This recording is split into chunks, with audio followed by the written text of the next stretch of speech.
Após subir no palco do TGA em 2019 para receber pela primeira vez a maior premiação do mundo dos games atualmente, o GOTY, ou Game of the Year, Miyazaki se viu outra vez vivendo esse momento em 2022 com a lendária vitória de Elden Ring, depois de um marketing absurdo de surpreendente, simplesmente não fazendo marketing nenhum por anos, que conseguiu arrancar, pasmem, até do Ministério da Economia do Japão, um prêmio de igual nome. E agora, pela primeira vez, Miyazaki pode ser o primeiro homem na história do TGA a subir no palco para receber o GOTY 3 vezes. Já que a DLC absurda de Elden Ring que chacoalhou o mundo afora de janeiro a junho de 2024 e continuou fazendo barulho mesmo após isso, dado seu tamanho colossal e qualidade incrível. A Shadow of the Erdtree foi indicada como um dos nominees ao Game of the Year no último dia 18 de novembro.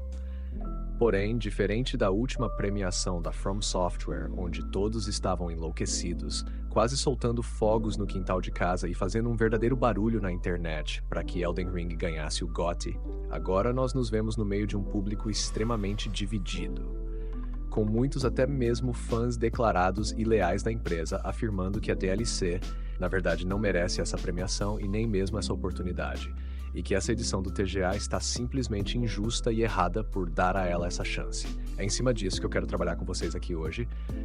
Se você não me conhece, provavelmente não conhece, meu nome é Raposo, esse aqui é o Raposo Plus Plus, e é o canal onde, assim como o Piscine, eu falo coisas. Exponho minha opinião sobre algumas coisas e pretendo trabalhar alguns outros temas e talvez até tutoriais futuramente, já que eu sou desenhista, escritor e game dev nas horas vagas. Sem mais delongas, pegue aí seu lanche, endireita essa coluna e vamos falar desse assunto. Será que a DLC de Elden Ring merece o GOTY de 2024? Vamos lá.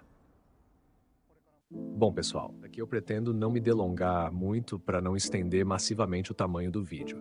Então, para a gente trabalhar aqui honestamente nessa análise da DLC, eu separei ela em alguns blocos que, para mim, servem muito bem para a gente avaliar se ela merece ou não estar no Game of the Year, ou seja, se ela merece ser tratada como um jogo e competir com outros jogos por essa premiação tão importante. Afinal, ela ainda é uma DLC, um conteúdo de expansão e não um jogo completo.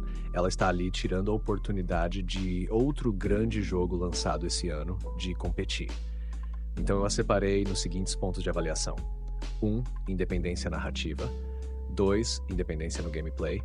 3. Qualidade e conteúdo. E 4. Coerência da crítica. Explicando melhor cada um desses pontos, independência narrativa e de gameplay são os pontos onde vamos analisar o quão digna de ser considerada como um jogo original a DLC é em termos de história e gameplay.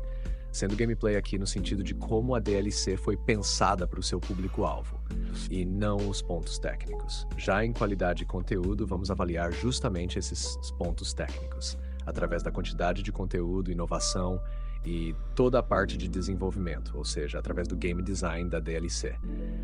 E por fim, é claro que vai decidir a nota final antes de nós somarmos tudo e acharmos a média, a nota que define o quanto ela merece concorrer ao GOTY ou não, vai ser uma análise da opinião do público sobre a decisão recente do TGA de considerar DLCs e remakes como elegíveis a Game of the Year e o que as pessoas acharam dessa decisão. Afinal, há milhares de mentes por aí pensando sobre o assunto, e é óbvio que considerar as opiniões dos demais e se basear nelas faz parte do conjunto básico cívico de bom senso. Dito estas coisas, sem mais enrolação, vamos começar.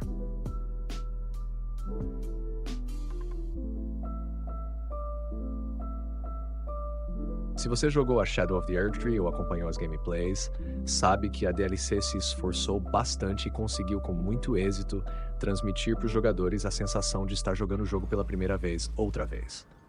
Do lado narrativo, o que garantiu isso foi uma progressão nada expositiva dos problemas vistos em Lands of Shadow.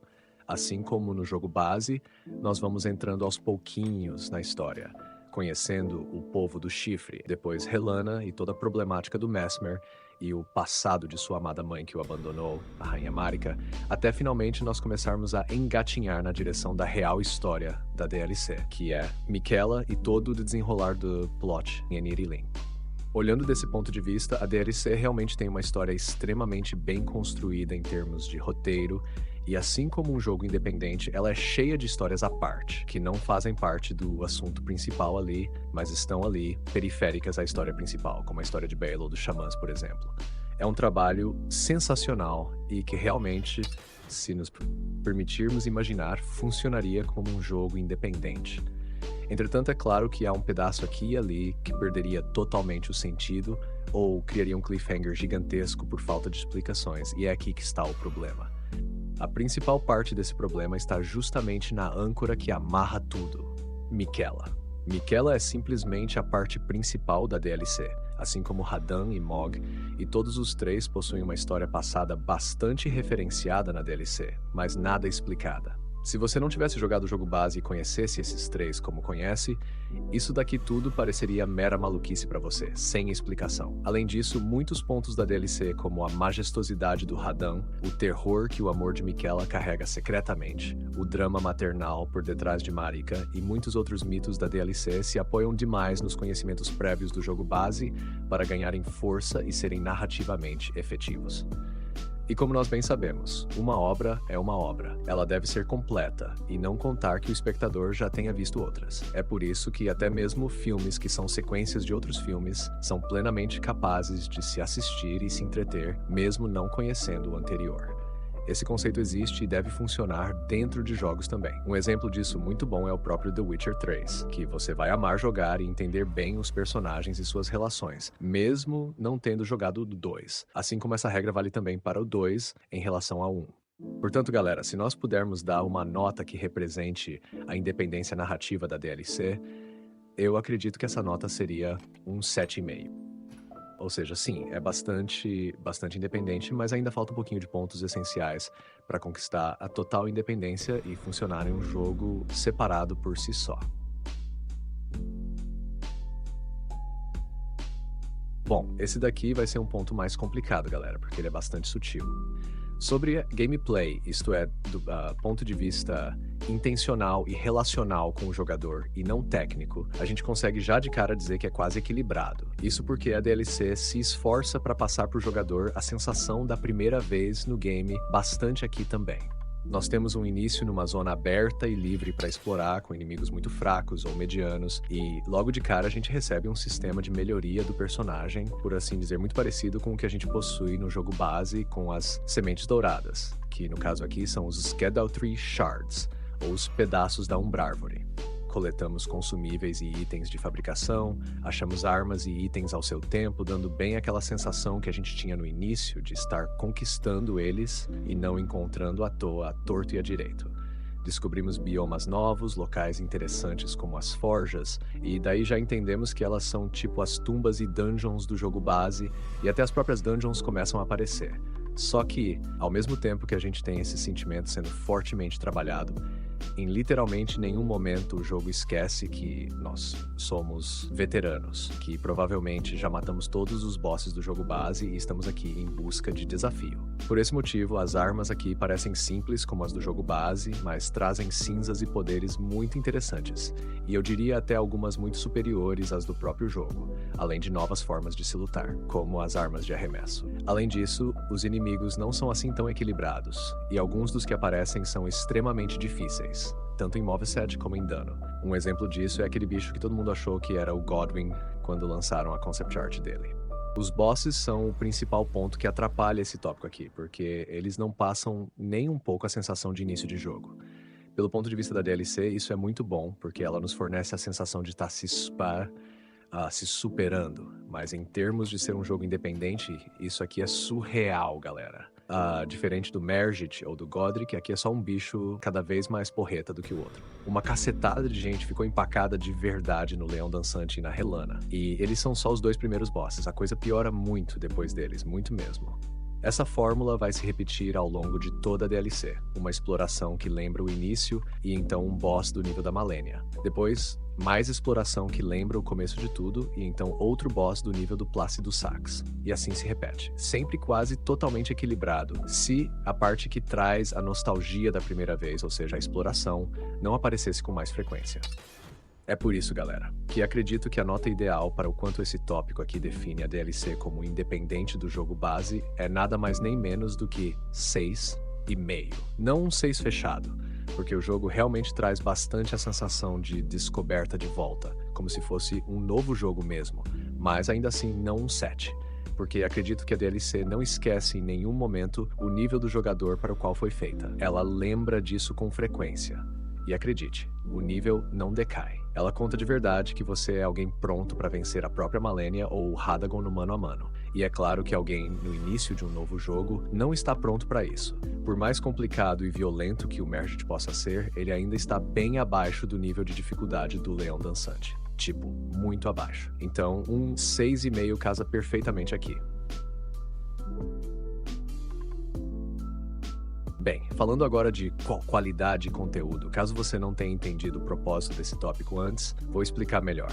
Se você pegar Dark Souls 3 e Bloodborne, vai perceber que eles possuem uma aparência, um shader muito ultrapassado comparado ao Elden Ring. Não digo de forma óbvia. Digo que comparando ao Elden Ring, você percebe que o gráfico melhora. Percebe que o Elden Ring tenta aprimorar tudo que os anteriores fizeram. Por mais que Elden Ring tenha também problemas de performance, ele é um jogo muito maior. Em menor escala, ele é um jogo que roda muito melhor que os anteriores. Ele se utiliza das movimentações do Dark Souls 3, mas até as movimentações são melhoradas no Elden Ring, sendo mais suaves e completas, além de vários outros pontos. Isso porque, galera, um novo jogo significa avanço, progressão e não mais do mesmo. Se fosse para continuar com o jogo sendo exatamente igual, era mais fácil fazer uma DLC e não um novo jogo, não é mesmo? E esse é exatamente o problema aqui. Muita gente alega que a DLC é quase um novo jogo porque ela traz muita coisa nova, uma quantidade de conteúdo realmente grande pro game. Se o tópico anterior ficou quase empatado, nesse daqui eu garanto pra vocês que empata, pessoal. Porque, por mais que a DLC de Elden Ring tenha realmente trazido aí mais de 15 GB oficiais de conteúdos novos, como texturas, modelos e etc., o que sim é um ponto muito válido para considerar isso daqui quase um jogo independente. Ainda assim, galera, o real trabalho bruto que a DLC faz é, na verdade, uma alocação de assets. Ou seja, quando você está desenvolvendo o jogo e aí todos os recursos estão prontos, como montanhas, árvores, personagens, e etc., chega o momento de começar a posicionar cada uma dessas coisas nos seus lugares e montar o game. É isso que a DLC faz em quantidade. Ela traz recursos novos, mas usa e abusa grandemente de recursos do próprio jogo. Só que o ponto é, ela usa isso para produzir tanta história nova, tanta quest nova, tanto NPC novo, tanto recurso novo, que é como se eu fosse dentro de, sei lá, Skyrim, pegasse os modelos do game e os conteúdos internos dele e começasse a produzir mais e mais coisas ali dentro. Criasse toda uma linha de quest principal nova, num país novo, coisas novas. Uma coisa, inclusive, que está sendo feita nesse momento, né? O Skyblivion, um mod que parece sensacional, inclusive. Em quesitos técnicos, a parte programativa do jogo não muda em quase nada, galera. Tanto os inimigos quanto os bosses usam efeitos e assets que já existem no próprio jogo, assim como os próprios efeitos que aparecem no game, como aqueles raios nos céus, no mapa do Bailey ou outros efeitos aí de mundo, também já existem no game, só estão sendo usados de forma diferente e por aí vai. A Shadow of the Erdtree brilha, mas brilha de verdade por quantidade de conteúdo. Mas, de maneira alguma, ela está inovando em alguma coisa, né? Eu consigo imaginar que isso possa sim classificar ela praticamente como um jogo novo, mas nunca foi do caráter da From Software dar para trás. Pessoal, isso é fazer um jogo sem avanços. Todos os games tentaram melhorar em algum aspecto, em mudar, e assim eles continuam. Eu não sei vocês, mas como eu disse antes, eu não consigo puxar essa daqui mais para um lado ou mais para o outro. Nesse tópico, com base nos aspectos técnicos da DLC, acredito que ela fica no exato meio, uma nota 5. Talvez se ela tivesse trazido novos recursos, isso fosse diferente. Mas bem, por que eles tentariam inovar e trazer melhorias numa DLC? Isso é coisa de jogo novo, não? Acho que essa resposta já diz tudo. 5 é a nota perfeita aqui. A respeito da coerência da crítica, vamos lá, que esse é complicado. Se não me engano, no dia 16 de novembro, o TGA modificou a página de FAQ deles, que é Frequently Asked Questions, ou perguntas frequentes em inglês, onde normalmente você tira dúvidas sobre como algo funciona ou como uma empresa trabalha. Lá, eles adicionaram um tópico explicando se DLCs, remasters e remakes eram elegíveis, dizendo: Abre aspas. O objetivo do The Game Awards é reconhecer o melhor trabalho criativo e técnico a cada ano, independentemente do formato de lançamento desse conteúdo.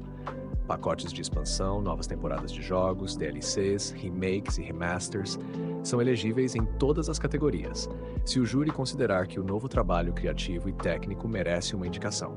Fatores como a novidade do conteúdo e seu preço-valor devem ser levados em consideração. Só para quem não entendeu, elegível não significa diretamente que o conteúdo pode concorrer a Game of the Year, mas sim a qualquer premiação dentro do TGA. Afinal, há várias categorias, como melhor RPG, melhor trilha sonora e por aí vai. Muita gente achou isso aqui muito justo, porque jogos como o remake de Silent Hill ou Final Fantasy realmente ficaram muito bons. É realmente uma pena pensar nesses jogos não ganhando um prêmio simplesmente por serem inspirados na ideia de recriar, na geração atual, um jogo passado. Entretanto, galera, o quebra-pau, a lavação de roupa suja de verdade, aconteceu com o assunto das DLCs. Vou dizer pra vocês, até dá pra achar um comentário ou outro defendendo a presença das DLCs nessas votações, mas a quantidade de gente que simplesmente abominou a ideia e viu a atitude do TGA de fazer essa mudança literalmente 2 dias antes do anúncio dos indicados é surreal, galera. A gente nem precisa ir muito longe para encontrar pessoas extremamente irritadas com isso. Normalmente, isso nunca foi um tópico tão problemático assim. Em 2016, The Witcher 3 Blood and Wine, aquela DLC gigante de The Witcher, ganhou o prêmio de melhor RPG, e olha que estava competindo com Dark Souls 3.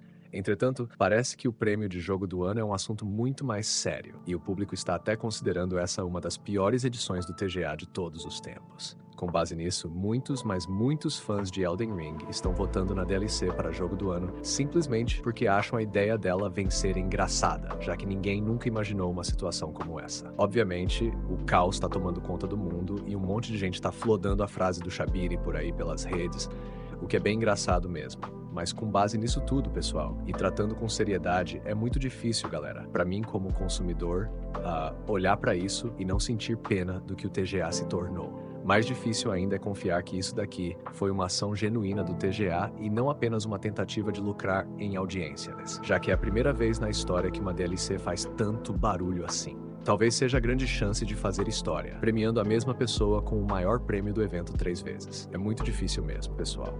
Eu não preciso dizer que, com base nesse comportamento pra lá de suspeito e tendencioso do TGA, é óbvio que, em avaliação pela crítica, não. A DLC não é nem um pouco considerada um jogo independente. E com certeza essa regra está sendo ajustada por uma questão de marketing. Estamos falando de um ano cheio de remakes e remasters também, pessoal, como Persona 3 e vários outros. Dos próprios jogos que estão concorrendo ao jogo do ano, um é remake e outro é uma DLC, enquanto as outras votações estão cheias desses tipos de conteúdo. É claro que eu acredito que a crítica pode enxergar algum fundo de mérito nesses produtos para considerá-los como jogos. E por isso, apenas a nota que eu dou aqui é 2 e não 0. Mas ainda assim é um comportamento extremamente tendencioso.